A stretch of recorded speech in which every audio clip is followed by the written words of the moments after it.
Wondery Plus subscribers can listen to Morbid early and ad-free. Join Wondery Plus in the Wondery app or on Apple Podcasts. You're listening to a Morbid Network podcast. Redacted, Declassified Mysteries is a new podcast hosted by me, Luke LaManna. Each week, I dive into the hidden truths behind the world's most powerful institutions, from covert government experiments to bizarre assassination attempts. Follow Redacted on the Wondery app or wherever you get your podcasts. Hey weirdos, I'm Elena. I'm Ash. And this is Morbid.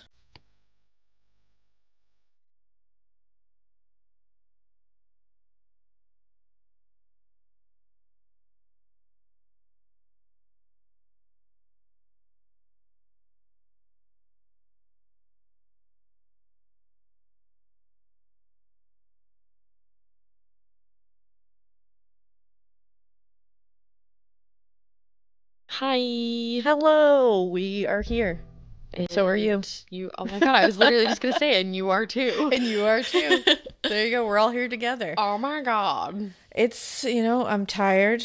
My littlest one is still not sleeping, and, Yeah, she's not gonna. I think she needs a sleep study. She truly does. She genuinely does. She's just, not a real Hook thing. her up to those monitors, man. Figure out what the hell is going on. Help.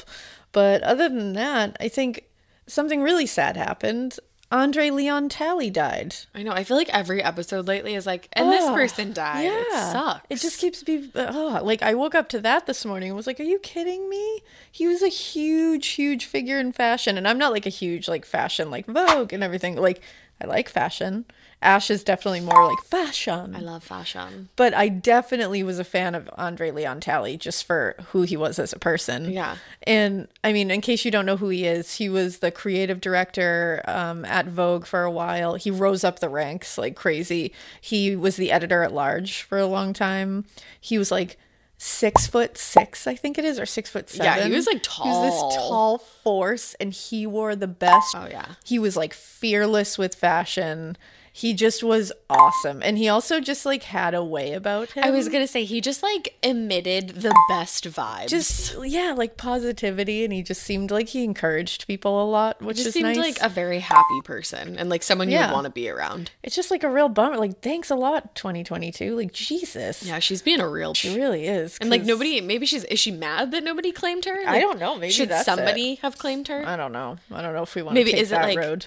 Everybody claimed the last couple, but then 2022 was I'm so unwanted. So let I'm just me gonna be buzz, it. And yeah, it really sucks. I don't know, man. But Andre Leon Talley, it's a sad, sad death. Rest in fashion, baby. Yeah, for real. Because you know what? The other thing that he was a huge proponent for encouraging fashion designers to put more people of color and especially more black models on the runway. So he was instrumental in, pushing that. And he had a quote that I loved. And I'm not going to be able to quote it completely, but it was something about, he said, you don't have to be born aristocratic to become an aristocrat. To carry yourself. He was totally carry yourself like you're fabulous and royal. That's all that matters. I just love him. I thought he was great. So that's a really sad loss to a huge, huge community. So sad.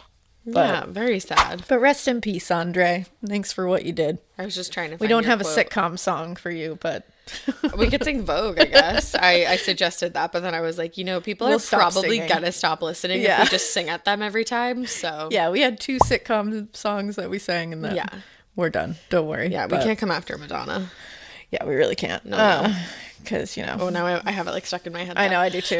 I have the that part where... Yeah, exactly. Yeah. But yeah, here we are. It's Ash's case today. And I'm excited to hear what it is because she has been chomping at the bit to tell me this. Yes, I have. I've been working on this for quite some time now. And then we had a couple of delays here and there. Some delays. So we are going to be talking about Stacey Castor today. I don't know if you know her. She's often referred to as the Black Widow, but a lot of female murderers are. So I was going to say. Doesn't necessarily narrow it down. Yeah, it's one of those Like there's like a million freeway killers. Yeah, They exactly. just plop that name on people. Yeah. I feel like if you're a woman and you kill like at least 2 people, You're a black called widow. a black widow. You are a spider. Yeah, or you're like what my grandpa used to call my aunt because she dated a lot of people in high school. There you go. Yeah. Not me though. No, not you. I don't refer to you Yeah, as my no, aunt. Definitely not. You're my sister. You're my sister. But so I started this off like a little bit different because, you know, I love to like try to tell it a little differently. Like I want to like kind of like stir you up a little and be like, oh my God, I haven't heard that. And then you're like, oh wait, I have heard that. Yes. Or maybe you haven't. So we're going to start somewhere toward the end. And we're going to start on the morning of September 14th, 2007. Okay. Bree Wallace walks into her sister Ashley's room and finds her laying there with her eyes wide open, non-responsive, and barely breathing. So Bree screams for her mother Stacey to please come and help, and Stacey immediately dials 911. Now, while she's on the phone, she's like looking around her daughter's room for any indication of what could have happened here. And that's when she notices an empty bottle of Absolute vodka and what looks like a note lying next to Ashley's head. So she tells the 911 operator what she sees before her, and she explains that she thinks Ashley drank this whole bottle of vodka and mixed it with Ambien. She said she must have taken Ambien and mixed it with it. Okay. And she starts reading the note. And clearly this is a suicide note. But this is not your typical suicide note because in this note, Ashley has confessed to 2 murders. Oh. Yes. The murder of her own father, Michael, who died when she was just 12 years old, and the murder of her stepfather, who had died about 2 years before this. What? So Stacey is in absolute shock, and she just keeps referencing this note on the phone, like, oh my God, this is a suicide note. Oh my God, like, this is what it says. Oh my God, like, it just keeps harping on this note. And the 911 operator is like, listen, I understand that you've got that note in front of you, but I need to know what's going on with the person in front of you so I Yeah. can send the appropriate help. Yeah. So Stacey is just in a complete haze, but she looks around her 20-year-old daughter's room. She comments on how messy it is to the 911 operator. And she's like, you just need to get here fast because at this point, Ashley's throwing up. Wow. So she sees this note. She's like, the room is a mess, just so you know. Now she's throwing up. This is what happened. She took these pills and she drank a whole bottle of vodka. So the 911 operator is like, okay, there is a lot going on here. Wow. Like, what should we focus on first? So when the first responders arrived, they quickly got Ashley into an ambulance and they sped off to SUNY Upstate Medical Hospital. Stacey and Bree made their way to the hospital as well, but when Stacey got there, she was not allowed in the room right away, and she was pissed about that because that's her daughter. Yeah, of course. So even though the note she had just read meant that her daughter was possibly a murderer, she was putting that aside for the moment, and she was just desperate to be by Ashley's side. By that point, Ashley was convulsing, and both Bree and Stacey heard the doctor say something about her heart beating out of control. Oh, jeez. So Bree stayed with Stacey in the waiting room while the doctors got Ashley into a stable condition. And the police arrived on scene quickly, not only because of the nature of this whole incident, but because this family, they'd actually been involved with the police for quite some time, like going on years at this point. Because when Ashley's stepfather, David Castor, had died, there were some unanswered questions, and they were actually focusing in on Stacey, not Ashley. But now that all this was going on, they needed to talk to Ashley because, by the sounds of it, she had just confessed to killing her stepfather. Yeah, that's a big deal. So when Ashley was in good enough condition for them to talk to her, they went into the room and they asked her about this quote-unquote suicide note that she had written. It was almost 750 words long. Jeez. Yeah, very long one. Usually they're not that long. No. She looks at them and she's like, you're insane. Like, what? I didn't write a note. I didn't take any pills. Like, what is going on here? Oh, boy. And 2 murders? Absolutely not. She's like, I was 12 when my dad died and he died of a heart attack. Oh, boy. Yeah. And as far as she knew, her stepfather had actually committed suicide. And that was after he had lost his own father. So she's like, what is going on here? Yeah, like this is not adding up. She said the last thing that she remembered before ending up in the hospital was having a drink with her mother and then realizing that she didn't feel so good and going to lay down. And she said the next thing she knew, she was being rushed to the hospital and everything was blurry from there. Ooh. So they wanted to know more about the drink that she had with her mother. They were very interested about that drink, which Yeah, at I would first be. she was like, what? Like, we had a drink together. Like, what do you mean? Yeah, I'd be like, some went down after that drink, so. But she would quickly realize that she wasn't the only person who felt strange after drinking something that Stacey Castor had prepared. And there were 2 people before her who experienced the exact same thing. Oh my goodness. Sorry if you already said this. How old is the daughter? 20, okay. So Stacey Castor, Ashley's mother, let's talk a little bit about her. Yeah. Let's talk about her. Let's do that. She had been born on July 24th, 1967 in upstate New York, so not far from us in New England. Ooh. Her parents were Jerry Daniels and Judy Eaton. Her mother said that growing up, she wanted to be involved with law somehow, like wanted to be a lawyer or a paralegal. She did pretty well in school, and her mom said she definitely would have been able to follow that path. But instead, during the end of her senior year, she met this guy who was a little bit older than her, and his name was Mike Wallace. So Stacey was 17 when they met, and he was 23. But she said the second she met him, she knew he was going to be the man that she would get married to. She knew it, she said, 5 minutes after she met him. Wow. Yeah. Magic. It was a love at first sight kind of thing. And Stacey said her Mike was the life of the party, and he was the kind of guy who would give you the shirt off of his back. He was Mike. always there for her, she said. Kind of. Oh. I was like, we all need a Mike. Who doesn't love a Mike? Yeah. So Mike was there for her in the beginning of things, but he was very much still living the life of a bachelor. He had actually already been married once before. Strangely enough, to Stacey's 3rd cousin. Oh. Yeah. All right, we're going down a path.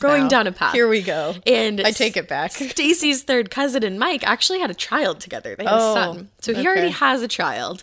And their marriage was not a great marriage, the one to Stacey's cousin. He had actually gone to jail a couple of times, specifically for drinking and driving during that marriage. And his ex-wife Nancy said that he had been physically abusive toward her on more than one occasion. Oh, man. And you don't want this version of Mike. No. At all. And she said that this was the reason they ended up divorcing. Okay. But in a strange way, she said she always felt like he was a good guy to some degree. Okay.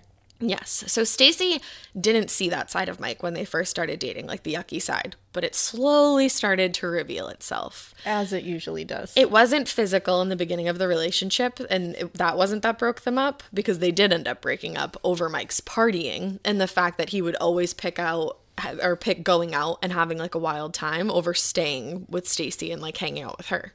Oh, man. Oh, Mike. So they argued a lot, and they ended up breaking up right before Stacey found out that she was pregnant with their daughter, Ashley. And that was something that made her and Ashley's bond even stronger, because it was just the 2 of them together in the beginning. You gotta stick together. They were all each other really had. And Stacey said Ashley was her whole reason for being on this earth. Taking care of Ashley was her main priority, and everything else came second. As it should. Of course. Hotshot Australian attorney Nicola Gaba was born into legal royalty. Her specialty? Representing some of the city's most infamous gangland criminals. However, while Nicola held the underworld's darkest secrets, the most dangerous secret was her own. She's going to all the major groups within Melbourne's underworld, and she's informing on them all. I'm Marcia Clark, host of the new podcast Informants Lawyer X. In my long career in criminal justice as a prosecutor and defense attorney, I've seen some crazy cases, and this one belongs right at the top of the list. She was addicted to the game she had created. She just didn't know how to stop. Now, through dramatic interviews and access, I'll reveal the truth behind one of the world's most shocking legal scandals. Listen to Informants Lawyer X exclusively on Wondery Plus. Join Wondery Plus in the Wondery app, Apple Podcasts, or Spotify, and listen to more Exhibit C true crime shows early and ad-free right now. In a quiet suburb, a community is shattered by the death of a beloved wife and mother. But this tragic loss of life quickly turns into something even darker. Her husband had tried to hire a hitman on the dark web to kill her. And she wasn't the only target. Because buried in the depths of the internet is the kill list, a cache of chilling documents containing names, photos, addresses, and specific instructions for people's murders. This podcast is the true story of how I ended up in a race against time to warn those whose lives were in danger. And it turns out, convincing a total stranger someone wants them dead is not easy. Follow Kill List on the Wondery app or wherever you get your podcasts. You can listen to Kill List and more Exhibit C true crime shows like Morbid early and ad-free right now by joining Wondery Plus. Check out Exhibit C in the Wondery app for all your true crime listening.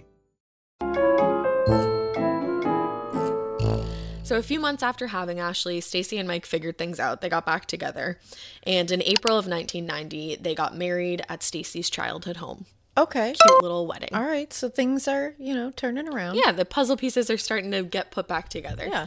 So everybody remembered how happy Stacey was, and even though Mike still had his partying ways about him, Stacey was kind of like the person in his life who kept him more on track. Okay. When Stacey was around, he was stable. Yeah. Some people need that like anchor person that Right. just makes them want to be a better person. Right. And a lot of people said it was Stacey who not only was that person, but also wore the pants of the relationship. I always love that, like, I know, I hate that phrase so much. Makes me just want to, like, kick someone in the teeth. Because I'm like, I wear pants too. We all wear pants. Yeah, like I wear the leggings in the relationship, but either way. Whenever somebody says that, to like, who wears the pants in the relationship? I'm like, well, we both do most of the time. We both put on pants Like, pretty much every day. I'm almost always wearing pants. Like, yeah. I mean, most so of the weird. time I'm wearing pants. Yeah, most of the time. It's a very dumb Sometimes phrase. neither of us are wearing the pants. You Yeah, know? sometimes pants, Sometimes we're just you're walking out of around here. in underwear. It happens. That's the best. That's how you have a great marriage. Pants, you're out of here. Pants, goodbye. But she wore the pants. I That's guess how Mike people was described pantsless it, at all yeah. times. So 3 years after having Ashley together, Mike and Stacey actually had another daughter named Bree, who we know from the beginning. Look at that. Bree stole Mike's heart, and it became clear rather quickly that Bree was his favorite child. You should not necessarily pick a favorite. And if you do, you should definitely not make it known. Don't make it clear. Ashley said when she was older that, like, she didn't really remember it, but other people were like, oh no, it was very evident that he would, like, pick Bree out and, like, do things with her and leave Ashley to the side. Aw. Which is sad. That's sad. It is, because it's like you have two daughters. Like, you have an entirely different relationship with both of them. Well, that's the thing. It's like, it's not favorites. It's just you have a different relationship with them. They're two different people. Right, but to people on the outside, they were like, they're very different relationships in the way where you clearly favor one over the other. That's a bummer. But Ashley said she had fond memories with her dad, but it was like her mom was more of her best friend. Okay. So as the years passed, things between Stacey and Mike were not always so great. Nobody remembers him being physically abusive toward her, but the couple definitely had their fair share of fights. And most of the time it was over things like money or Mike's drug use mixed with his love for alcohol.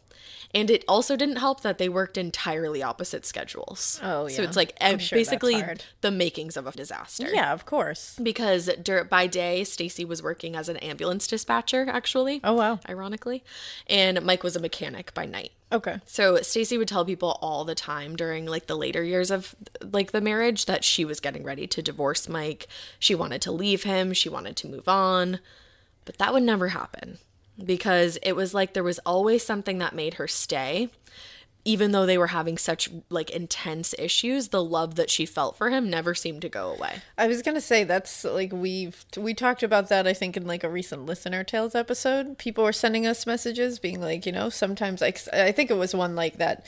There was like an affair that happened and the person was saying like, you can't really judge like so you care about someone. It's hard. And it's like these kind of things.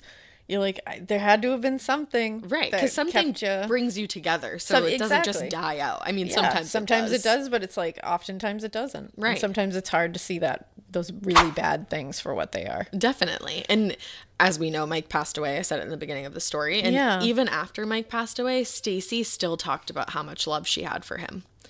So it was about 10 years into their marriage when Mike started feeling it was during the winter of 1999. And Ashley remembered that there were times where he just couldn't talk. He couldn't walk straight. He couldn't remember things. Oh, that's really sad. And on one occasion, she remembers him sitting up, projectile vomiting, and then just falling right back to sleep afterward. Like something was very much going on. Yeah. So because he did struggle with his use of alcohol, the adults in his life probably thought that his condition had something to do with that. But Mike knew that there was something going on with him. So he went to see his doctor that winter, and he told the doctor about all of his symptoms. He said he would feel drunk when he literally hadn't touched alcohol, how he couldn't walk straight no matter how hard he tried. And the doctor said, this kind of sounds like an inner ear issue because there's crystals within the inner ear that can sometimes shift to places where they shouldn't be. And when that happens, a person might feel dizzy or like they can't see straight. Like a vertigo situation. I was just going to say, if you've ever experienced vertigo, you know exactly what I'm talking about. And a lot of times that's the cause for vertigo, is the shift of the crystals within the ear.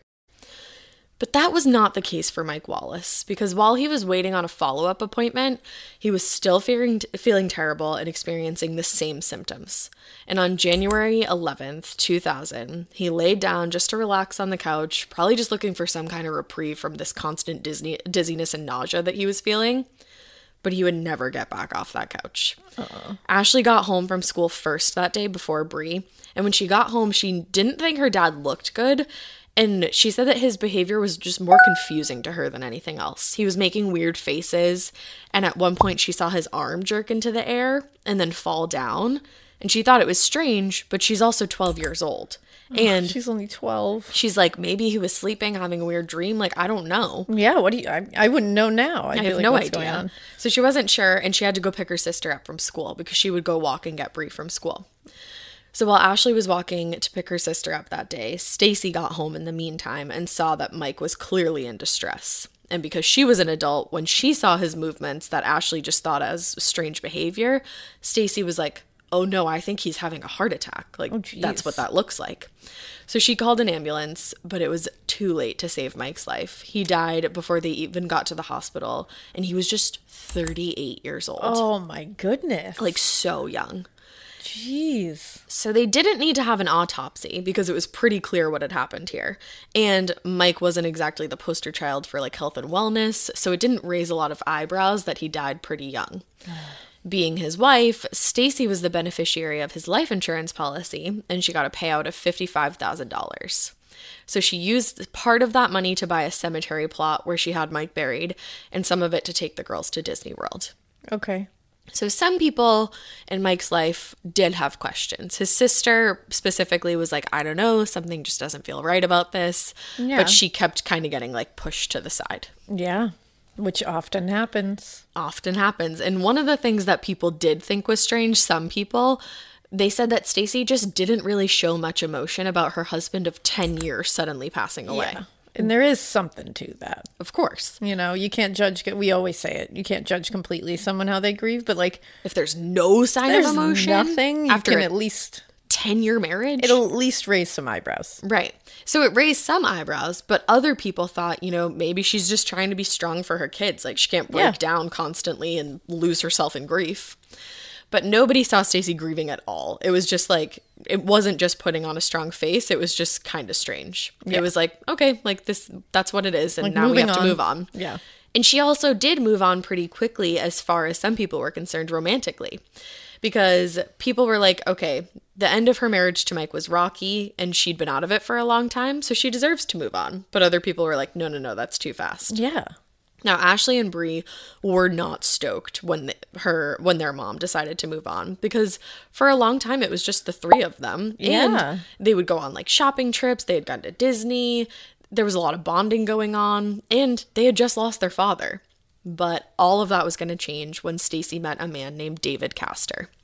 So Stacey met David through her boss in 2001, just 1 year after Mike passed away. And David was 10 years older than Stacey. But she was used to being with somebody older because Mike was also a little bit older. And she kind of found comfort in David. So he himself had been married before to a woman named Janice. They were high school sweethearts. They got married. They had a son. They had like a whole life together before divorcing in August of 2001. Now, after meeting the two of them, Stacey went to go work for David at his heating and cooling company that he'd owned for the past some odd years. And Janice remembered that it was pretty typical for David to hire the women that he was dating. They would work for him as like secretaries, making different appointments. She actually had worked for the company herself for a long time before their marriage ended. And David had actually asked some of those previous girlfriends to marry him as well, but they had all said no. Oh. When he asked Stacey, she was the one who said yes. And to Janice, it kind of seemed like Stacey was more saying yes to a life of security than marrying David for love. Yeah. Because not only did David have his own business, he also owned a beautiful home that Stacey and her daughters would move into. Mm-hmm. He also had a lot of nice things. He had like snowmobiles, four-wheelers. People called them his toys. They would go on like vacations. It was a nice lifestyle that she was about to marry into. Absolutely. So they did get married in August of 2003, but things were not hunky-dory at Kathy Hilton. Ashley and Bree really weren't into the idea of getting a new stepdad and uprooting their whole entire lives to move in with him. No, of course not. They've been through a lot. They've been through a lot. And David wasn't really a warm, fuzzy stepdad either. He had his own son, but his son was grown by this point. Yeah. And he was like, oh, great. Like, 2 kids come along with this. Like, well, that's what you're walking into, buddy. Yeah, exactly. He told Stacey on multiple occasions that he just really didn't want a lot to do with the girls, but also at the same time wanted to be a disciplinarian in their life. No. Like, you cannot have it both ways. No, you can't do that. No, like, get out. You cannot do it. No. You cannot do that. You get both or you get nothing. Mm-hmm. But he, according to many people, was the guy who expected people to do as they were told. He was the one dealing out the orders. And Stacey said if he wanted the girls to listen to, Stacey said he wanted the girls to listen to him and not ask questions. But she was like, they're my kids. They're going to ask questions. Yeah, of course they are. That's what kids do, man. Of course. So, like, of course they're not supposed to, like, question, like, basic things that you're telling them they have to do. Like, but because they're old enough that it's not like a 5-year-old being like, why do I have to brush my teeth? And exactly. You're like, let me explain why. It's right. like, but they're going to have questions. You're not, you're new. And you're not their new dad. Here. You're not their dad. So, you're not my dad. You're not my dad. So, obviously, this led to a lot of tension in the household and a lot of arguments between not only the girls and David, but Stacey and David, too. Of course. So one of the biggest fights happened when Stacey and David were actually trying to figure out what they should do for their second wedding anniversary.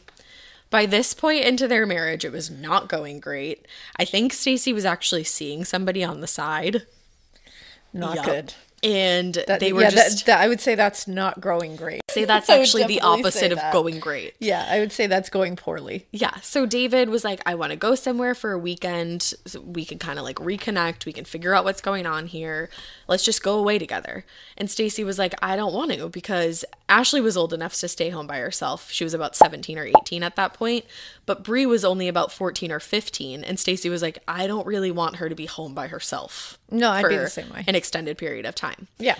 So David was like, you know what, I'm trying to figure out this marriage. I'm trying to make this work with you. Yeah. And I think to him also, this had happened before. She was picking her daughters over him. And that wasn't cool with him. Yeah. He was pissed. And according to her, he started drinking a lot that weekend. And he screamed at her to get out of his house and to take her kids with her. Jeez. So it was a very bad weekend. This is not a great weekend. He had also just lost his father. His dad died of mesothelioma. I can never say that. It's a hard one. Mesothelioma. There you go. Just a month before all of this. So he was going through a lot. And then their marriage was going through a lot. It was a really time. Yeah, for sure. Stacey you definitely shouldn't lash out on people. No, when that's shit not is what I'm going saying at down. all. No, I know you're not saying that. I'm just saying, like, yeah, like, that's not don't cool, yell man. at people when exactly. you're mad. But Stacey was like, he's been depressed. Now we're fighting. Our marriage is on the rocks. Like, I'm just gonna fucking leave him alone if that's what he wants. Yeah. So the weekend that he screamed at her to get out of his house, she did as she was told, and she spent most of that weekend avoiding him, she said. But she would go back, check on him every now and again, because according to her, he was in a full-blown drinking binge by that point and had, like, basically kind of sequestered himself into their bedroom. So over the weekend, she was able to get into the bedroom from time to time. Sometimes the door was locked, sometimes it wasn't. At one point, she came in and she found him passed out on the floor, she said, completely naked. So she put some underwear on him, and she actually had to call one of their friends to help get him back into bed. That friend was Mike Coleman, and he said that he and David had been friends for years, so he came over the second that Stacey called. He's like, yeah, of course I'll help you out. And he said when he got there, David was so out of it that he didn't even recognize him. Like, he didn't know who Mike was. Oh, boy. So he helped Stacey get him into bed, and he left. Then on August 22nd, 2005, things took a turn for the worst. Stacey called 911, telling the operator that she wasn't even able to get into her bedroom and that her husband was locked in there. She said that she hadn't talked to him since the day before, really early in the morning, and that he screamed at her to leave him alone. And then that he had gotten a bottle of Southern Comfort and locked himself in that room. So she said she was checking in from time to time. She would lean her ear against the door, and she said he snored like a Mack truck, so she heard him. And all of a sudden, she didn't hear anything. And she was really concerned. So she calls 911. Officers get there, and they have to break the door down. Uh-oh. And when they break the door down, they find 48-year-old David Castor face down in a pool of his own vomit. Ooh. Dead. Oh. So there was an empty bottle of antifreeze on the floor below him. And what looked like a glass of antifreeze on the table. I should say antifreeze. I don't know why I'm saying Antifreeze. And antifreeze in a glass next to his bedside table, next to a bottle of alcohol, and then another glass with like kind of like a sticky substance in it that maybe it was like cranberry juice or something. Like they were, it's like an old drink. It was yucky. And just a glass of antifreeze? Yes. Oh. Yep.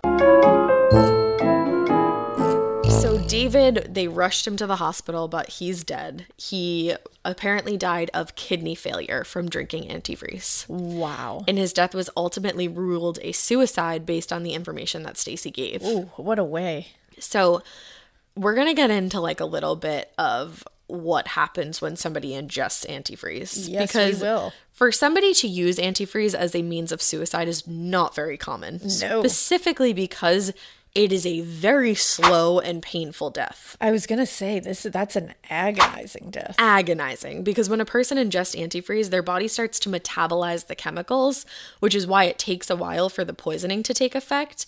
And all this following information I read on Medical Today. Medical Today. So apparently antifreeze poisoning is about 3 stages. So in stage 1, this occurs 30 minutes to 12 hours after ingesting antifreeze. The ethylene glycol will affect the central nervous system, and it gives you kind of like similar effects to being drunk. You might have loss of coordination, slurred speech, fatigue, dizziness, headache, euphoria, I guess. All that fun stuff. You could get nauseous, you could throw up, you could also have a seizure and go into a coma. If it's real bad. Great. Stage 2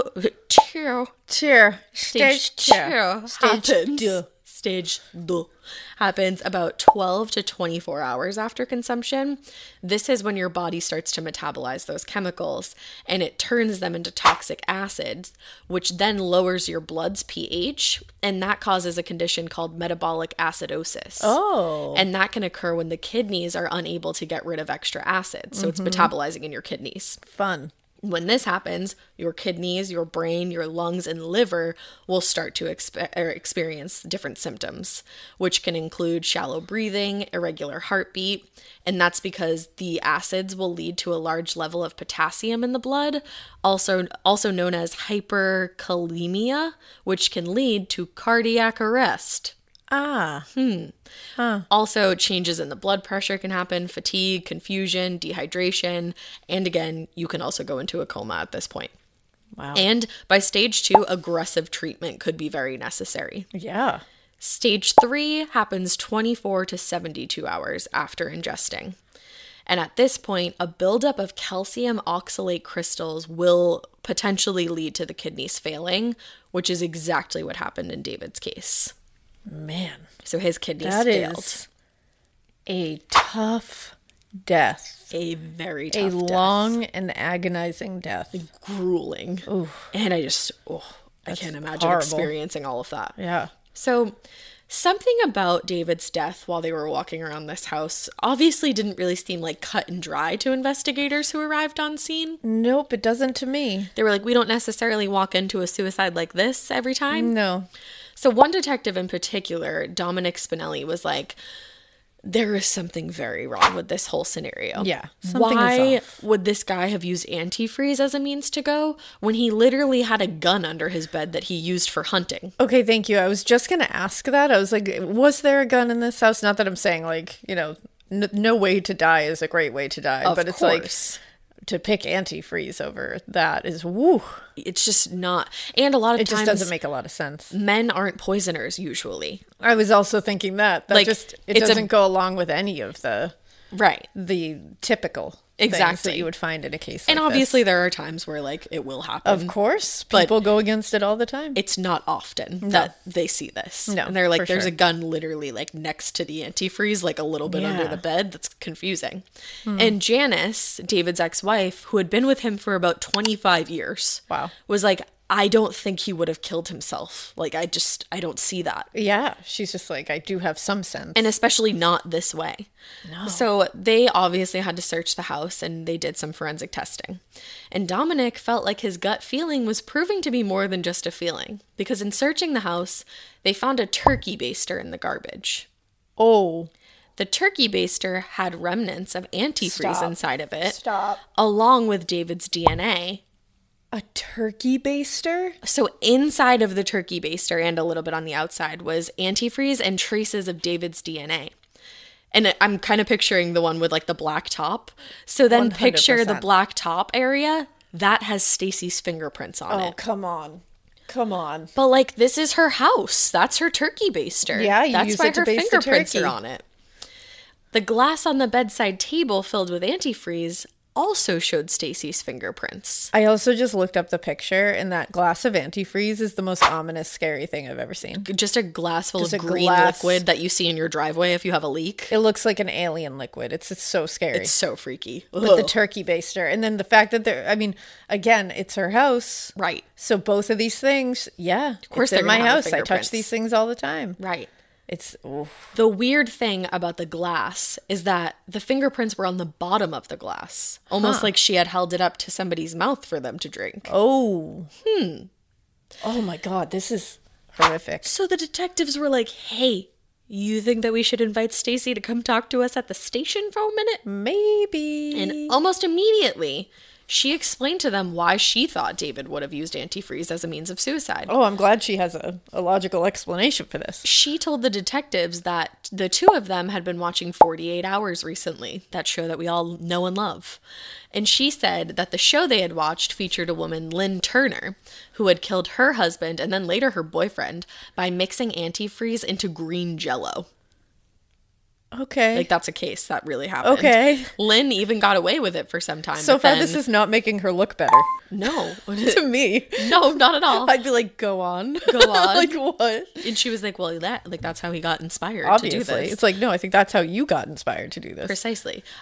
You and Detective Spinelli found it rather strange that Okay, Stacey good. just offered up that information when she herself had also lost two husbands, and one of them died by the same means as Lynn Turner's two partners. Yeah. And he started to wonder, did Mike Wallace have a heart attack? Oh, boy. Or was there more to this story? Oh, boy. So he asked a couple of questions about Mike while they were down there too.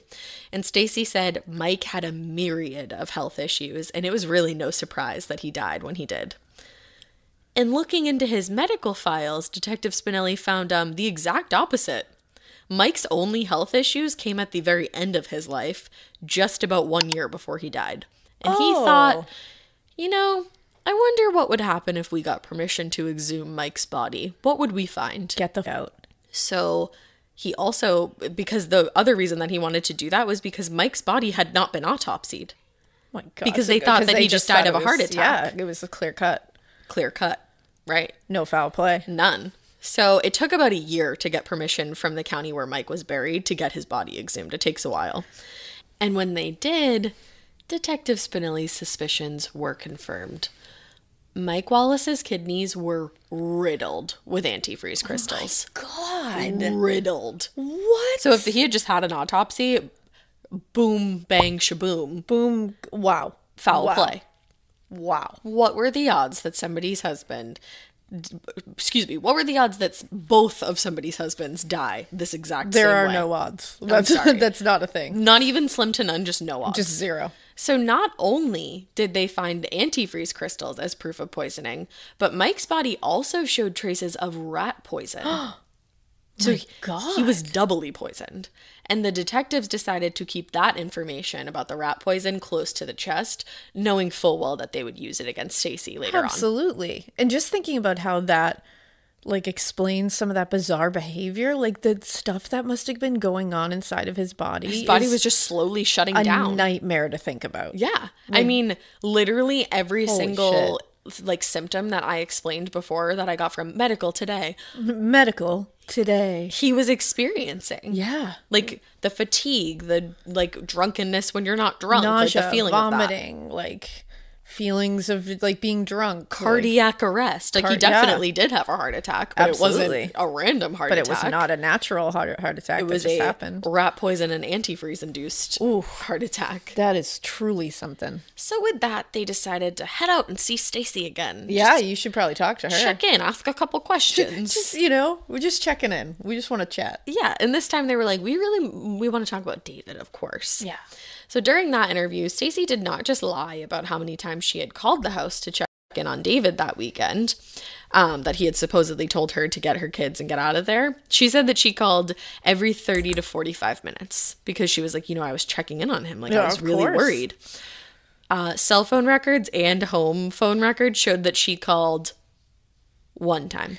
Dude, why do people lie about this shit? One time. You know that they can figure that out. How do you not know at this point? That's one of the easiest ways they can find you. Like lying call about Verizon, phone records baby. is the easiest thing to just be like, nope, lies. Lie. Come on. Like, not only that, I could just look at your phone log. And you're not even lying about, like, I called him like 2 or 3 times and it was one time. That would even be like stupid because you're like, you called once, dude. She said I called every 30 to 45 seconds, minutes. You might as well. Seriously, at that point. Come on. Like, you can't back away from that. No. That's the biggest lie. That's huge. Big lie. Huge. Hugest lie. Big mistake. Huge. So not only, you think that's a big mistake, huge, not only did she lie about that, she made a very interesting slip up during this little discushy. The detectives asked her about the glasses on the bedside table, and they were like, remind us which one you poured the cranberry juice into. And so she said, well, I poured the cranberry juice into this glass. Oh my God. What? What a Freudian slip, sister. Well, I poured the the cranberry juice. That's not a Freudian slip. That's a Jack the Ripper slip. Like, that's a murderous slip you have there. Can you imagine sitting there? Those detectives and you're just like, oh, yeah, okay. Yeah, no. Yeah. Nope. That was something. Nope. I poured the antifreeze. That's like a parody of a investigation. That's an SNL skit. That literally is. Yeah. So noting that slip up, they were like, write that down. They were like, okay, so if you poured the cranberry juice into this glass, why are your fingerprints on this other glass with the antifreeze in it? Wow. And they were like, so they ask her that, and she starts losing it. She's like, I know what you're trying to do here. You're trying to pin this on me. Like, freaks that out. Is like, your interview is over. If the shoe fits. And as she's walking out, they have like pictures on the table, and she sees a picture of the turkey baster, and she's like, what's that? And Detective Spinelli looked at her and goes, you concluded the interview. I can't talk to you anymore. Oh, the sass. Boom. Done. The spice. So I love it. She's like, that's it. I'm out of here. You're trying to frame me for murder. Wow. Little did she know, at that point, they had also tapped her phones and were listening into every phone conversation that she was having. Oh, man, the sloppiest. Yeah, and they were about to visit her daughter at school. Because this is so sad that this part of it is really daughters sad. Involved. Like, this is really sad. And I wish that this part didn't have to go down like this, because Ashley had just started college that week at Bryant and Stratton Business Institute. She had hopes of becoming an accountant someday. So the detectives show up at school on her first week, and they pull her out of class as she's literally signing into class. And she's like, great. And she has no idea what's going on. And they were like, listen, you need to know something. Your dad did not die of a heart attack. He was poisoned. Have a good day at school. Have a great day. Yeah. So she's in complete shock, and she tells the police, no, there's some kind of mistake. Like, absolutely not. He died of a heart attack. I basically saw it happen and didn't realize it because I was a baby. Goodness. And it's like, you don't want to believe. No. You obviously, nothing is great about dying, but you don't want to believe somebody poisoned your father. Of course not. Oy. So the police wrap up with her, and she calls her mom crying, and she's like, they just showed up at my school. They're telling me that daddy was poisoned. Like, no, he wasn't. Like, he couldn't have been. And Stacey had already called Ashley directly after that interview, like a couple days before. And her phones are tapped at this point. Her phones are tapped. They're hearing all of this. And she's saying, the police are trying to frame me. So now Ashley's calling her and being like, they're saying daddy was poisoned. Like, they are trying to frame you. Like, oh my God. No. Like, she's freaking out. So Stacey's like, you know what? I'm going to come and get you. And bad Ashley is like, no, I have to finish my classes. Oh my goodness. She finished her classes that day. Wow. Finished her classes, and then Stacey picked her up from school. Jeez. So when she gets in the car, Stacey looks at her and she's like, we have both been going through so much, especially today. It's been such a hard day. Let's go get a few drinks. Let's cope by getting drunk. Which it's like, okay, there's been a lot of sadness revolving alcohol in your family. Like, maybe don't use that as a coping mechanism, especially with your child. Maybe. Right. Maybe figure out a loving way to cope together. Why don't we watch our favorite movie? Why don't we sit down, watch our some favorite mac and movie, cheese? Eat some ooey gooey mac and cheese. Oh, that sounds great. And just have a moment together. Yeah, I'll paint your toenails. No, let's go get drunk. Like, okay, not good. That doesn't work. And Ashley was like, "Oh, whoa, okay," because she She's wasn't like, even okay. 21 yet. At this point, she's 20. So she was like, my mom is not the kind of mom that would just suggest day drinking." Yeah. But she also said, what kind of teenager wouldn't think that was awesome? 100%. A parent just gave you permission to drink? Sweet. So I drank with her. Of course you did. Of course. She's 20. I would have done the exact same makes thing. 100%. Like, I sense that she was like, yes, let's do that. Right. From the mom's point of view, it's like, no. No. Bad choice. Irresponsible. Yeah, From the child's point, you're a child. You're a child. You're Right. you're 20 years old. Your Right. mom's like, let's have a couple drinks. You're probably like, great. Go off. Let's Cool. do that. So the first drink that Ashley had was one that Stacey poured for her into a tall glass. And then the rest of the drinks that she had, she drank directly from the bottle.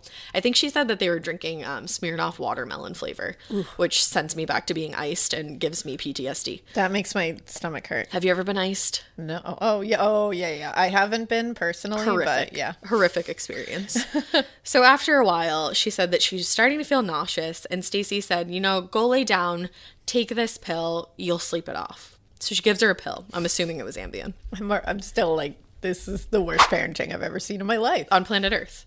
So Ashley takes the pill and she dozes off to sleep. And she wakes up the next day feeling like absolute dog. She's like, I was like, this is what a hangover is? Like, oh my. It's the I'm never drinking again kind of hangover. Absolutely. So she's like, bad goes to school. Man, that's dedication. She's incredibly responsible. Like, so incredibly That's responsible. wild. She goes to school. She finishes her classes. I think she must have had morning classes that day because she got home like before noon. And Stacey was there waiting for her. And she was like, you know what? Last night was fun. Like, let's do that again. Oh, no. And Ashley's like, isn't it like a little early to start drinking again? And she was like, oh my gosh, no. Like, by the time we get everything, like whatever we need to get done and start, it's going to be noon. It will be fine. Yeah, absolutely. And she was like, my mom was going through a lot of stress. She was going through a lot of stress. And this is her mom. Like, she trusts her mom. So what's the big deal? Yeah, this is by no means like the child's fault. No. So Stacey runs to the liquor store and she comes back with some vodka, telling Ashley, I'm going to mix up some screwdrivers. Have you ever had a screwdriver? And Ashley's like, no, I haven't. And she's like, okay, I'm going to mix these up. You run down to the laundry and run down to the basement and switch the laundry. And Ashley's like, cool, sounds good. Like, make me my drink. I'll help you out too. So Ashley comes back upstairs and the drinks are mixed. And her mom hands her a glass with the vodka and orange juice mixture. But as Ashley looks down at the glass, she sees these little floating specks in her drink. And she's like, ew, Mom, like they're in my glass. And she's like, oh, no, that's just the spice I mixed in. Oh, yeah, the screwdriver spice. Have you... okay, I was like, do people put spice in a screwdriver? I'm not a big drinker, and I never really have been. I've had screwdrivers in my life. Same. I have never, ever heard of spice being put in a screwdriver. I don't even know what Maybe spice I'm wrong, you would put but in I there. don't think that is a thing. Yeah, I don't know. I mean, like, tweet me if you put spice in your screwdriver. Yeah, I'm interested to know. Because, like, I don't even know what would go with that. It's orange juice. And, like, it's a... Like nutmeg? I feel like that'd be gross. Even that would be weird. Like as cinnamon? hell. I feel like no, yucky. Nothing like, works. Right? That's nothing how I works. feel. Because in my head, I was like, okay, so what goes with orange? But I think she was playing off of, have you ever had a screwdriver before? Yes. No, I've never had one. Oh, this is how you make it. This is the You just spice. don't know. You're 20. Right. You've never had one. You just told me you haven't had one. Exactly. This is how you make it. Exactly. Easy. Yep. Like, easy to... This is getting more and more horrific as it goes, because I'm just like, this is your child. This is your whole ass baby. This is your whole ass This is your firstborn child who you said was like your entire world. Yeah, this is like really, really horrific. Yeah. So she is like, okay, I guess there's spice in a screwdriver. Yeah. How Ashley are you to know? Takes a sip and she's like, ugh. She's like, this is disgusting. Like, I don't want to drink this. And her mom is like, Ash, it's a screwdriver. And she puts a straw in the glass. And she says, put this straw to the back of your throat and you won't taste it. You won't taste the screwdriver and we can still have fun. This is horrible. She's like, this is a party trick I learned when I was younger. Are you kidding me, Stacey? No, she's not kidding you. So Ashley does as she's told. She's like, okay, like my mom's teaching me party tricks on drinking. Like, cool. I would have thought the same thing. Like, we're going with it. We're going through a lot right now. She's vibing, I guess. Yeah. So Ashley sucks the drink down. But this day was much different than the day before. She had one drink and started to feel exactly how she felt the day before after like 3 or 4 to 5 drinks. Yeah. So she's like, I have to go lay down. But this time, a lot longer than the day before. So that night, her boyfriend kept calling her phone, her cell phone, and he thought that he had left his wallet in her room, but she wasn't answering. So he drives over to the house and he parks outside and he calls one last time, gonna be like, hey, like I'm outside, is my wallet there? Yeah. And this time, Stacey answers Ashley's cell phone. And she says, Ashley's sleeping, want to call me back on the home phone? Which is hilarious.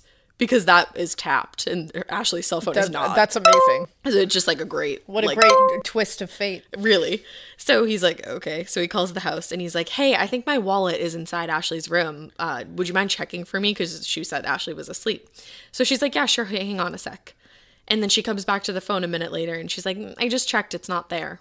And he was like, okay, thanks. But he later was like, no light ever went on in Ashley's room. Like I was looking right up at the room. Standing right outside. I was standing right there. And I could hear that she had people over. She had people over this night. So she has, what I assume, poisoned her child. Probably. And had people over while her child lay dying in her room. Yes. What a demon. Demon. Yup. Whoa. Yeah. Okay. And it was not like crazy for her to have people over. I mean, in this situation is absolutely crazy. It was not unlike her to have people over because after David died, Stacey had people in and out of that house all the time. The neighbors not only remembered that, but they said pretty soon after David was gone, Stacey was doing all kinds of projects outside the house, inside the house. She was changing the entire look of the place. And technically, she had the right to because David had left everything in his will to her. Yeah, normally that wouldn't be like so weird if none of this other stuff was happening. Well, and it wouldn't be so weird that he left everything in his will to her if he didn't have a grown-up son and grandchildren. Oh, I forgot he had a grown son. He has a grown son and 2 grandchildren. And some people were like, no, he would have left like at least something to his child. I totally forgot he had a grown son. Thank you for reminding me. So they were like, what is going on? Yeah, and she also has a full-blown boyfriend at this point who's the same guy that she was seeing while she was still married to David. Cool. And people were like, he was in and out of that house all the time. Jesus. So now this is the point in the story where we rewind all the way to the beginning. The morning of September 14th, when Bree finds her sister barely conscious in her room and rushes to the hospital. So Ashley wakes up, she's told that she took a bunch of pills, she drank a whole bunch of vodka, she left a suicide note, and she's like, no. Something about this situation is totally off. And the detectives... She's like, I did not write that. The detectives look at the note that she wrote, that Ashley wrote, and the hair on the back of their neck stands up, because at 4 different points in this letter, the word antifreeze is used. Not antifreeze. In case you don't remember, during her interview, Stacey referred to the word as antifreeze. In their minds, they thought she was just stopping short, realizing she had made a mistake. She thinks it's called antifreeze. Oh, wow. Wow. Yup. So she's... And they have this written in their notes. They wrote down literally like antifreeze. Wow. So at this point, still in the hospital, Stacey Castor is arrested on suspicion of murder for David Wallace and the attempted murder of her firstborn child and daughter, Ashley Wallace. Who she was going to pin everything on after murdering her. She was trying to say that a 12-year-old girl poisoned her own father, and then a 17 or 18-year-old girl murdered her stepfather in the same manner. And then killed herself with antifreeze. Killed herself with antifreeze. No. So there wasn't antifreeze in Ashley's. She had dosed everything with pills. Oh, it was pills. And that's what the white specks were. That's what the specks were in her glass. She had put a bunch of pills because, remember, in the beginning she had said she took a bunch of pills. Yep. And I believe it was Ambien. She said that she had taken. So it was all in her system. Everything was in her system. Wow. Yup.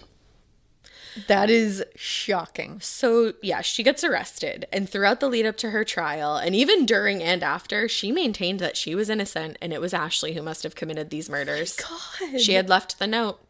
It was her.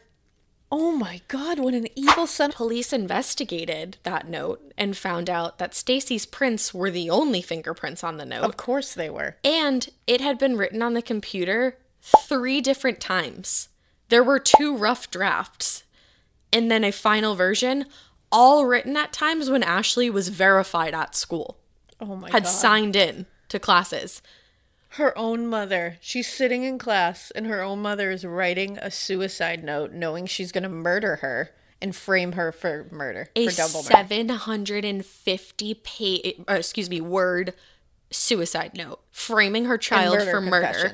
And just saying, like, I did it for you, mommy. Wow. Yeah, I'm going to link a book that I read in the show notes. It's called Mommy Deadliest, and it was written by Michael Benson. And you can read basically the entire note. Wow. And it is so chilling. And there's no punctuation in the entire note. Oh, so it's just like it's chaotic. like hard to read. Ooh. And a lot of things are spelled wrong, including antifreeze. Yes. But even after the police investigated, found out that her prints are all over it, realized that she's written this while Ashley is at school, there were still people who believed Stacey. Whomst? They could not believe that this woman had gone through so much. And one of those people was her mother, Judy. Judy said, they were blaming Stacey for this. I kind of went hysterical. I cannot believe Stacey has it in her to kill 2 men, especially men she's supposed to love. I do not believe Stacey did it. She would not frame Ashley. What? So Judy believed that her granddaughter had killed her father when she was 12 years old and then killed her stepfather too. And she said to support this, Ashley had always been jealous of the relationship that her father had with Bree, and she knew that she wasn't the favorite, so she had all this built-up resentment and jealousy over the years. And she also said Bree and Ashley hated David. He didn't like them. They had like a super tumultuous relationship. They'd fight all the time. That does not mean that she killed them with antifreeze. No. Or antifreeze. Antifreeze. Judy was not the only person who believed that Ashley was guilty of it. There were like people in the neighborhood who said she had a dark side to her personality, and she even had a temper. Oh, she had a temper. Oh, well, lock her up. I don't really know how they looked past all the physical evidence. Yeah, come on.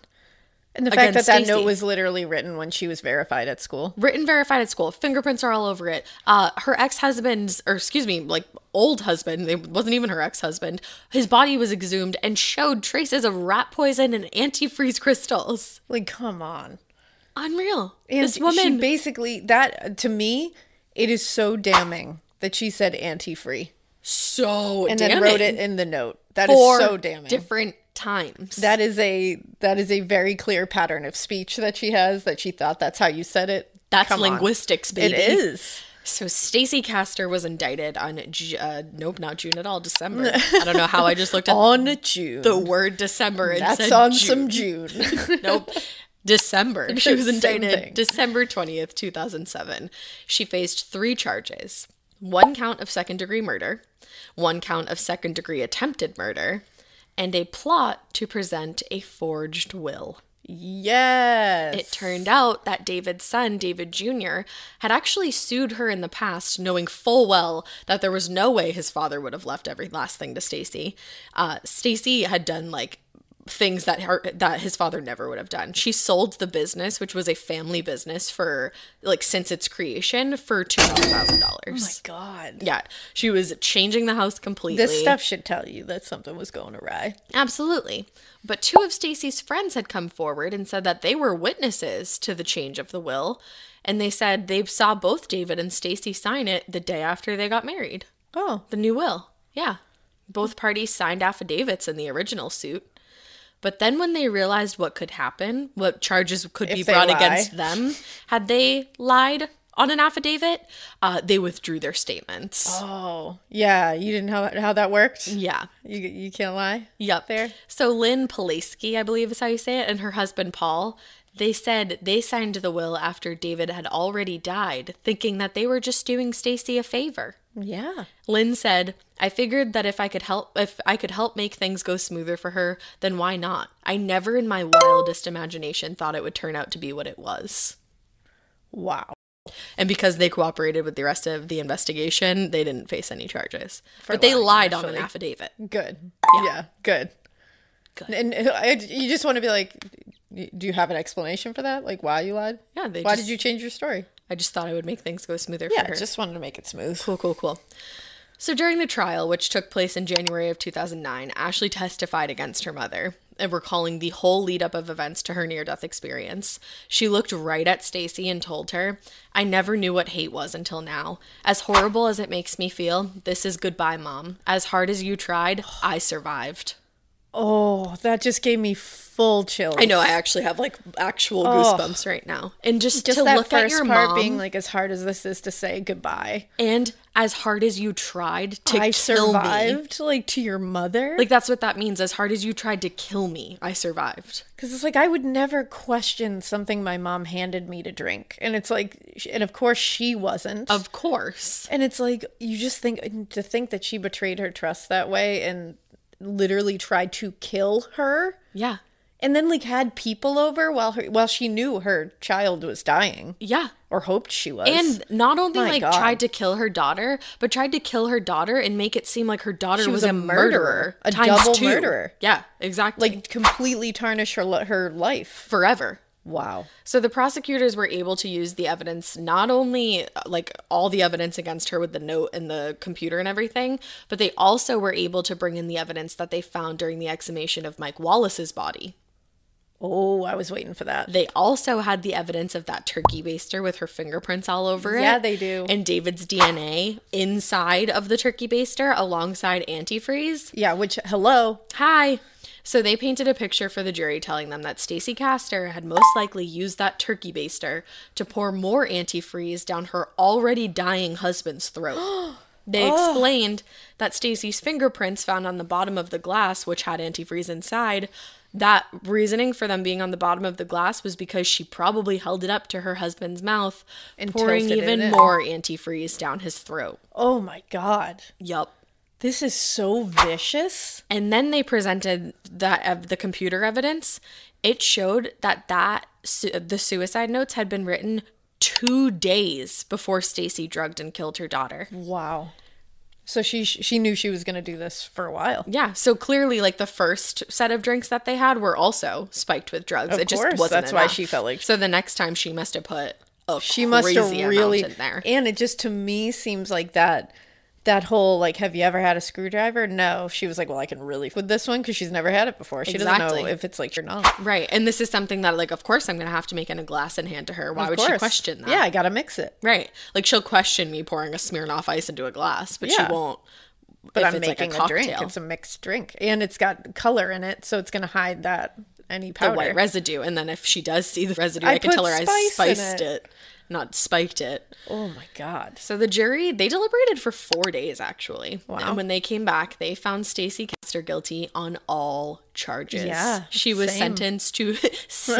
Me too. She was sentenced to 54 years in prison. And the judge, Joseph Fahey, told her, quote, in my 34 years in the criminal justice system as a lawyer and a judge, I've seen serial killers, contract killers, killers of every variety and stripe. But I have to say, Mrs. Castor, you are in a class all by yourself. Yes. So that is a perfect way to describe it, because she's not even, you couldn't even call her a Black Widow. No. She tried to murder her own child and then blame the Black Widowness on her child. Right. Yeah, so the judge was like, you're in another galaxy. Truly something, ma'am. Yeah. And with that, she was sent to Bedford Hills Correctional Facility for Women in New York to serve her time. Bye. But that's not the end of the story. If you tell me that she's out walking around right now, I will leave this room. Okay, I promise I won't tell you that. Okay. So during Stacey's trial, word started to spread about another man in her life who had passed away somewhat unexpectedly. Her father, Jerry Daniels. So in February of 2002, he was in the hospital being treated for like a lung-related issue. But by all means, he was doing well. And on February 25th, his doctor said he would be probably ready to head home the next day. He was about to be released. So his family, who was there to hear the news, including Stacey, were so happy to hear that he was going to be okay. Of course. So Stacey came back the next day to pick her dad up. And while they were waiting to be discharged, she brought him in a soda. Witnesses there that day remembered that that can of soda was already open when she handed it to her dad. Stop it. Jerry Daniels, who by all means was pretty much recovered, died the next day. I cannot. Yeah, and his death was attributed to natural causes. Sounds legit. Yeah, and Stacey was the executor of his will, of course. Wow. So she quickly arranged for him to be cremated and also inherited all of his money. Casual. Look at that. And the cremation. Yeah, cremation. But he was buried on the same plot that Stacey had Michael Wallace and David Castor buried. What? So they're like all in the same area. Is she doing like a potential murder garden? That's actually, her brother-in-law literally called it, quote unquote, Stacey's monument to murder. That's what it is. That's wild. Very much what it is. He said, you've got Mike on the far right, David on the far left. And I said, what's she doing? Starting a collection up there? Oh, that's awful. So the good thing is that David Castor's son, David Jr., he was actually able to move his father's remains from that plot in 2016. Oh, good. And he had Stacey's name taken off the grave marker. Good. So it doesn't say, like, loving wife. Can you imagine having to see that? No, and especially knowing what he knows. Yeah. So the DA was looking into the death of Jerry Daniels, but because he's cremated, like, there's really no way of finding out what happened. That took care of that. Right. And Stacey was never convicted of Michael Wallace's murder because on June 11th, 2016, at 48 years old, she died in prison. Oh. Died, ironically, of a heart attack. Stop it. Like, somewhat poetic justice. I was just going to say that's a little poetic. It's a little poetic. Wow, that's young, too. Yeah, 48. And it's the same age that David was when he died. Oh, wow. I didn't even think of that. Yep. Mike was 38. David was 48. Wow. And she never talked to her daughters ever again. After Ashley testified against her, she never saw her mother again, and neither did Bree. Oh, those poor girls. Yeah. Ashley, basically, like, looking back on it, said, I hate my mother for ruining so many people's lives. What gave her the right to play God with people? I never knew what hate was until now. And even though I do hate her, I still love her at the same time. She was my best friend, too. She was. And then she took all of that away. I would have done anything for her, but she decided she wanted to kill me instead. Ooh. To say that about your mom, like, yeah, she wanted to kill me. I would have done anything for her, but she wanted to kill me. To try to reconcile that is beyond imagination. So sad. Man. So that is the story of Stacey Castor. Jeez. The quote-unquote Black Widow, but I feel like that does not even do it anything. It really doesn't. You know? And, I just feel so bad for all the kids involved and all the family members. Like, all these men had kids outside of her, too. And families, it's just really sad. And just, like, I can't imagine... I mean, Ashley and Bree lost their mom in every respect of the word. The betrayal? Like, lost her from betrayal, lost her because she died, lost her because she tried to kill Ashley. I can't. It's unreal. It really is. Woo. Well, thank you for that. You're welcome. And we hope that you keep listening. And we hope you keep it weird. But not so way that you kill both of your husbands and potentially your father and then you kill your daughter. Or, try to kill your daughter and then you pin everything on her. But guess what? She survived. She will always survive because you can't kill your daughter. That's absolutely terrible. And you're going to die in prison. So don't keep it that weird. Bye. Bye.